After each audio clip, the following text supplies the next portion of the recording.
আরজিকর কাণ্ড সামনে আসার পর থেকে একের পর এক যেন পেঁয়াজের খোসার মতো দুর্নীতি সামনে আসছে। সেই দুর্নীতির মধ্যে ঘুরে ফিরে যার নামটা সামনে আসছে তিনি হচ্ছেন সন্দীপ ঘোষ।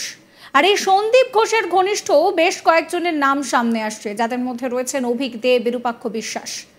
এদেরকে সকলকেই দেখা গিয়েছিল ঘটনার পর সেই সেমিনার রুমে। তারপর থেকেই একের পর এক অভিযোগ এদের বিরুদ্ধে সামনে আসে। এই বিরূপাক্ষ বিশ্বাস, যার নামে রীতিমতন হুমকি দেওয়ার অভিযোগ সামনে এসেছিল। বিরূপাক্ষ বিশ্বাস পরিষ্কার বলেছিলেন, নামটা জেনে রাখ, নাম আমার বিরূপাক্ষ বিশ্বাস। এবার সেই বিরূপাক্ষ বিশ্বাসকেই তলব করা হয়েছে, তলব করেছে সিবিআই।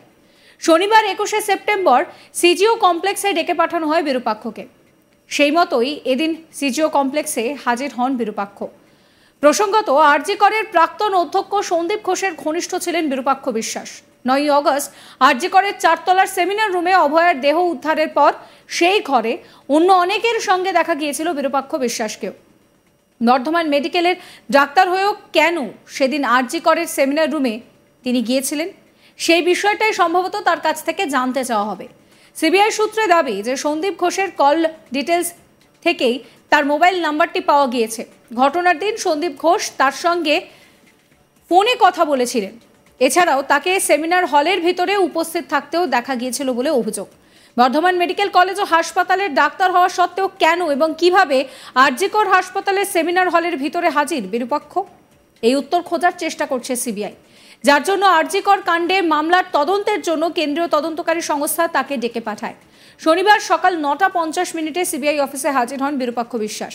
প্রসঙ্গত, বর্ধমান মেডিকেল কলেজের প্যাথোলজি বিভাগের সিনিয়র রেসিডেন্ট চিকিৎসক ছিলেন বিরূপাক্ষ বিশ্বাস।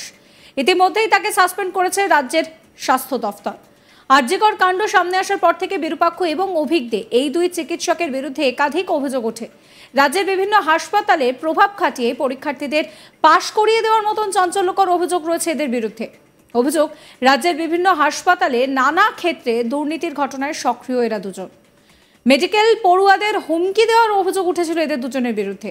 আরজিকর কাণ্ডে তদন্ত শুরু করেছে সিবিআই। সেই তদন্তে বারবার ঘুরে ফিরে এসেছে এই বিরূপাক্ষ বিশ্বাসের নাম। এই সিন্ডিকেটের মাথা আবার অভিক দে।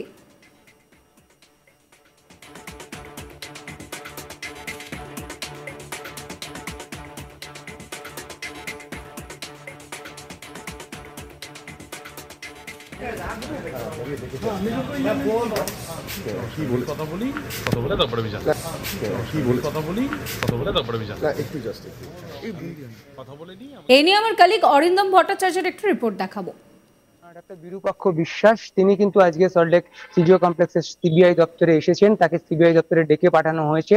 তিনি ঢোকার সময় সেটাই কিন্তু বলে যান, তাকে ডাকা হয়েছে, তিনি এসেছেন এবং তিনি এটাও জানান যে তিনি বেরিয়ে এসে বাকি পুরো বিষয়টা জানাবেন। এই বিরূপাক্ষ বিশ্বাসের বিষয়টা যদি আমরা দেখি, যে এই আরজিকরের যে ঘটনা, অর্থাৎ যেদিন নির্যাতিতার এই মানে মর্মান্তিক মৃত্যুর ঘটনা, তারপর যে সময় সেখানে যারা যারা উপস্থিত ছিল, যে ছবি বা ভিডিও যেখানে ভাইরাল হয়েছিল, সেই ছবিতেও কিন্তু দেখা গেছিল এই বিরূপাক্ষ বিশ্বাস সেখানে উপস্থিত ছিল।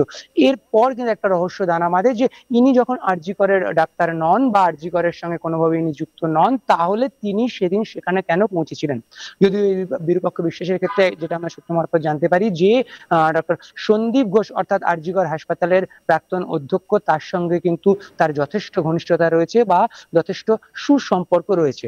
সেদিন সেখানে উপস্থিত হওয়ার পেছনে কি কারণ ছিল, সন্দীপ ঘোষ তাকে ডেকে পাঠিয়েছিল, তিনি সন্দীপ ঘোষের ওখানে যেতে চেয়েছিলেন, এরকম একাধিক প্রশ্ন রয়েছে যেটা আমরা সিবিআই সূত্র মারফত জানতে পারছি। এবং হয়তো সেই সমস্ত প্রশ্নের উত্তর পাওয়ার জন্যই কিন্তু এদিন তাকে ডেকে পাঠানো হয়েছে। এবং এদিন তিনি ইতিমধ্যেই, অর্থাৎ সকালবেলা আমরা যেটা দেখলাম, যে সকালবেলা 10টা বাজার কিছুক্ষণ আগে এদিন তিনি সল্টলেকের সিজিও কমপ্লেক্সে এসে উপস্থিত হন এবং তারপর তিনি সরাসরি সিবিআই দপ্তরে পৌঁছে গেছেন এবং এখনো তিনি সিবিআই দপ্তরে রয়েছেন। এবং আমরা যেটা সিবিআই সূত্রে জানতে পারছি, তাকে কিন্তু এই একাধিক বিষয়ে জিজ্ঞাসাবাদ করা হচ্ছে। মূলত তার সেদিনের সেখানে উপস্থিতি, এই যে বিষয়টা, কেন তিনি সেদিন সেখানে পৌঁছেছিলেন, বা তার সঙ্গে সন্দীপ ঘোষের ঘনিষ্ঠতা কিরকম, বা তার সঙ্গে সন্দীপ ঘোষের এই বিষয়ে কোনো কথোপকথন হয়েছিল কিনা, বা সন্দীপ ঘোষ তাকে ডেকে পাঠিয়েছিল কিনা, বা তিনি নিজেই স্বতঃপ্রণোদিত হয়ে সেখানে গেছিলেন কিনা, এরকম একাধিক প্রশ্ন।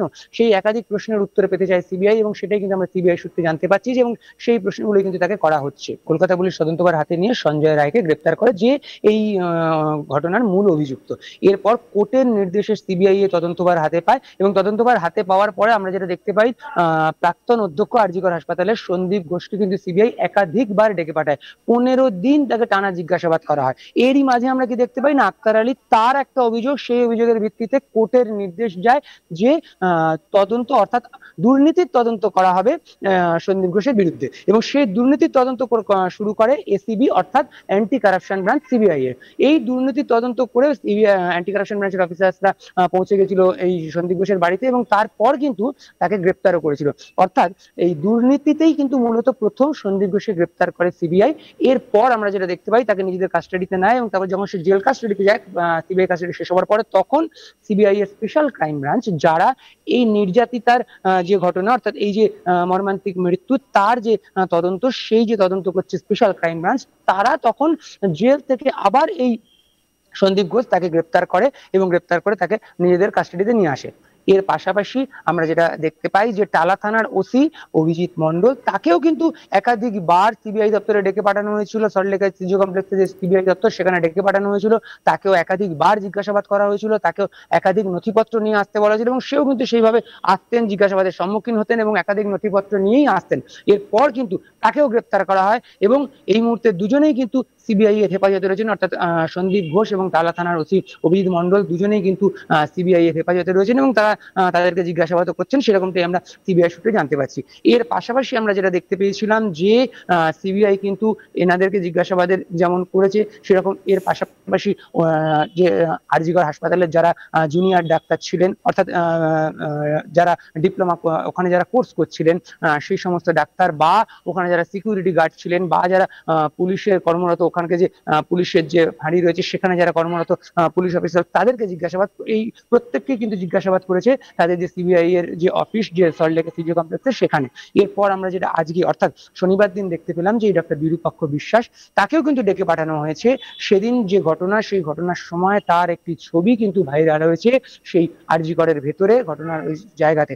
সেই ছবি ভাইরাল হওয়ার বিষয় নিয়ে কিন্তু মূলত তাকে ডাকা হয়েছে বলেই আমরা সিবিআই সূত্রে জানতে পারছি। যদিও এই বিষয়ে ডক্টর বিরূপাক্ষ বিশ্বাস ঢোকার সময় কিন্তু আমাদের কিছু বলেননি। তিনি বলেছিলেন হ্যাঁ, তাকে ডেকে পাঠানো হয়েছে এবং তিনি বেরিয়ে আসার পর পুরো বিষয়টা সংবাদ মাধ্যমকে জানাবেন। তবে আমরা সিবিআই সূত্রে যেটা জানতে পারছি যে মূলত এই বিষয়টাই তাকে ডেকে পাঠানো হয়েছে এবং এই বিষয়েই তাকে জিজ্ঞাসাবাদ করা হচ্ছে যে তিনি কেন সেদিন সেখানে পৌঁছেছিলেন, বা তার সঙ্গে সন্দীপ ঘোষের কতটা ঘনিষ্ঠতা রয়েছে, বা সন্দীপ ঘোষ তাকে কোনো নির্দেশ দিয়েছিলেন কিনা, বা তিনি সন্দীপ ঘোষকে কিছু জানানোর জন্য সেখানে উপস্থিত হয়েছিলেন কিনা, বা এই ঘটনার পর সন্দীপ ঘোষের সঙ্গে তার কি কোন রকম কোনো কথাবার্তা হয়েছিল কিনা, এরকম একাধিক বিষয় এবং একাধিক প্রশ্ন তারা সিবিআই উত্তর পেতে চায় বলেই কিন্তু আমরা সিবিআই সূত্রে জানতে পারছি এবং সেই জন্যই কিন্তু বিরূপাক্ষ বিশ্বাসকে এদিন এখানে ডেকে পাঠানো হয়েছে বলেই সিবিআই সূত্রে আমরা জানতে পারছি।